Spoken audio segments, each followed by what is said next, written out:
あなたは前世や生まれ変わりを信じていますか？今回のポイントは1、生まれ変わり、天正輪廻の仕組み。2、人間がこの世に生まれ変わってくる意味。3、前世を乗り越え幸福な人生を生きるための心構えの3つです。あなたは前世や生まれ変わりを信じていますか？科学的根拠はないと思う方は多いと思いますが、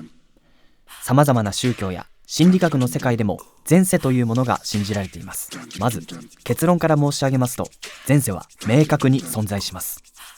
さらに踏み込んで言えば、人間は何度も生まれ変わっていて、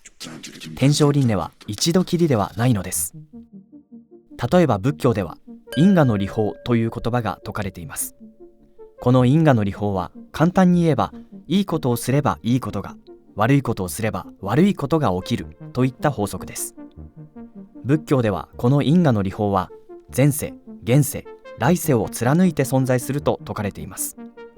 つまり人間が何度も生まれ変わることが前提になっているのです。古代エジプトの人たちは、人間には魂というものがあって、その魂があの世に帰り再び地上に戻ってくるという天正輪廻を信じていました。古代ギリシャの時代には数多くの思想家や哲学者たちが活躍しました。ソクラテスやピタゴラスなど数多くの思想家たちが天正輪廻を主張しています。眠れる預言者と言われたエドガー・ケイシー。彼はキリスト教徒であったため、起きている時は天正輪廻はないと主張していました。しかし催眠状態の時に語った内容を記録すると、天正輪廻の話ばかり出てきたということです。さらに心理学の世界でも前世療法というものがあります。もともとは対抗催眠といって、催眠術によって忘れていた幼少期の記憶を呼び覚ましていたのですが、さらに遡って生まれる前の記憶を語り始める人が数多く現れたのです。このように前世や生まれ変わり、天正輪廻といった思想は決して空想ではなく、事実としてさまざまな時代に語り継がれてきた歴史があります。あなたも初めて会う人や初めて行く場所に対して懐かしいと感じたようなことはないでしょうか？ソウルメイトやデジャブといった言葉もある通り、そういったことを感じている人は数多く存在しています。そう、天正輪廻の法則は厳然として存在するのです。ポイント1、生まれ変わり、天正輪廻の仕組み。私たち人間の体には魂が宿っています。死んで肉体がなくなったとしても、魂があの世とこの世を輪廻しているのです。私たち地上に生きている人間は舞台の役者のようなものと言えます。あの世の世界から地上に生まれてくる。つまり舞台に立つと、その時に与えられた役名、人生を生きます。プログラムが終わり、舞台を降りた世界があの世の世界です。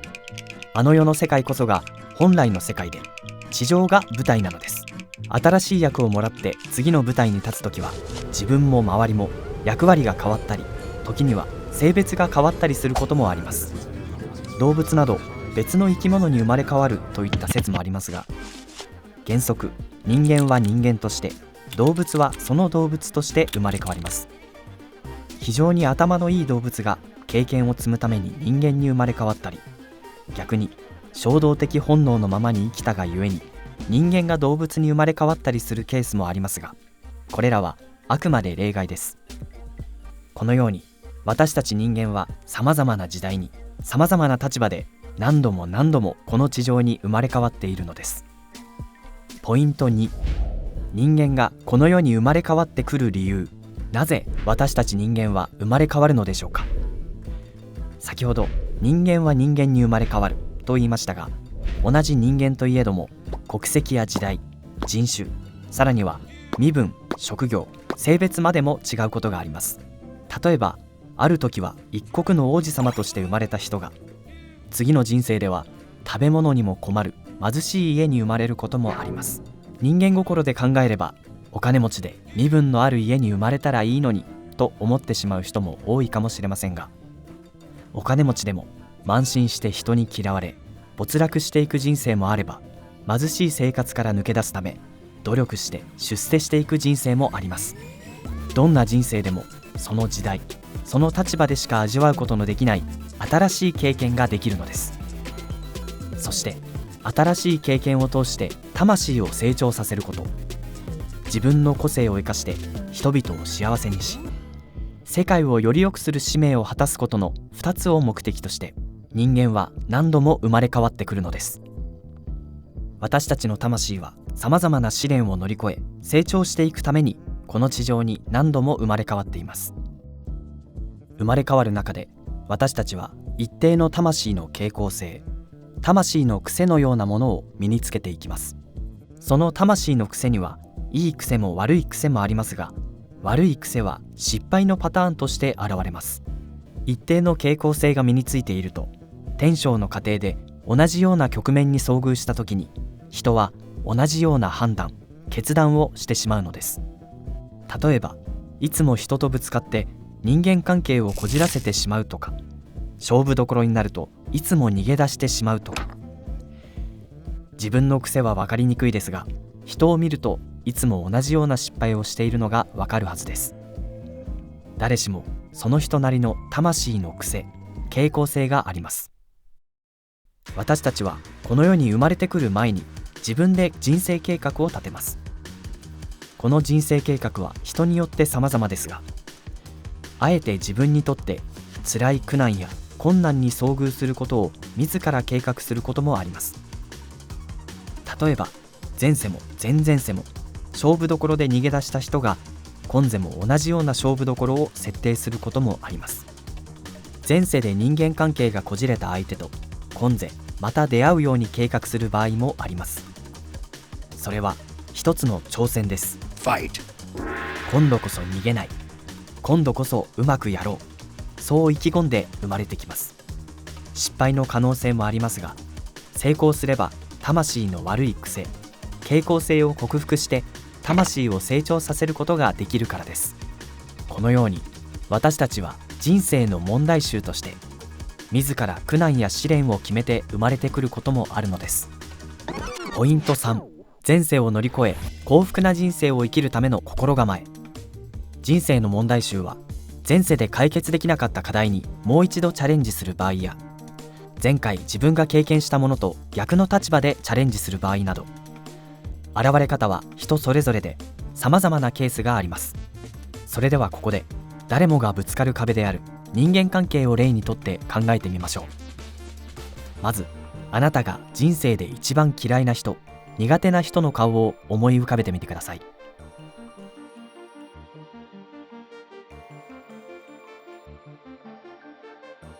思い浮かびましたか？その相手はあなたが生まれてくる前に決めてきた人生の問題集の鍵を握っている可能性が非常に高いです。例えば、とにかく相性が合わなくて仲が悪いという場合は、前世でも同じように仲が悪かった可能性があります。そして今世再び出会い、今度は仲違いせずに和解できるかということを人生の問題集として生まれてきているかもしれません。また、その相手が自分より立場が上で自分をいじめてくるなんていうケースもあるでしょう。一概に全てそうとは言えませんが、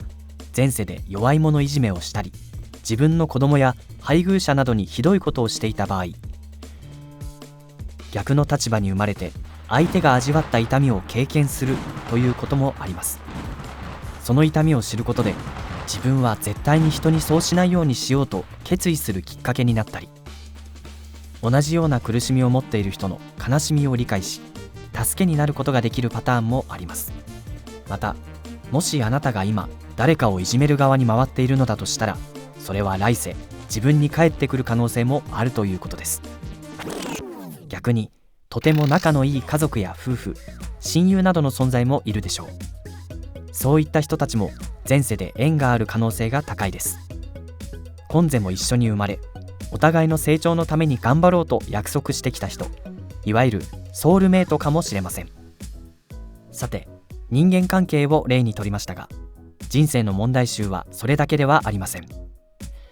受験の失敗や倒産など、あえて挫折する経験を用意しておき、そこから挽回する人生計画を立てているような人もいます。病気や障害を持つ計画を立てる人もいるでしょ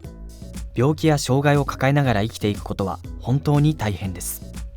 だからこそ健康であれば当たり前に思えるようなことに感謝できる人生を送ることができたり、ヘレン・ケラーのように周囲の人がその人の頑張る姿を見て勇気づけられるということもあります。苦しみや悲しみはできることならあまり経験したくないものですし、逃げたくもなるでしょう。しかしその苦しみはあなたにとって無駄なものではありません。苦しい時期を乗り越えたことのある方ならわかると思いますが、苦しみを乗り越えて時間が経って振り返ってみると、いい思い出だったなと思えたり、自分が成長する機会になったと思えたりしますよね。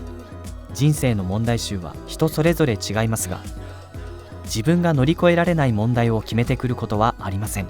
そして人生を生き切ってあの世に帰った時、問題集を通して何を学んだのかを問われることになります。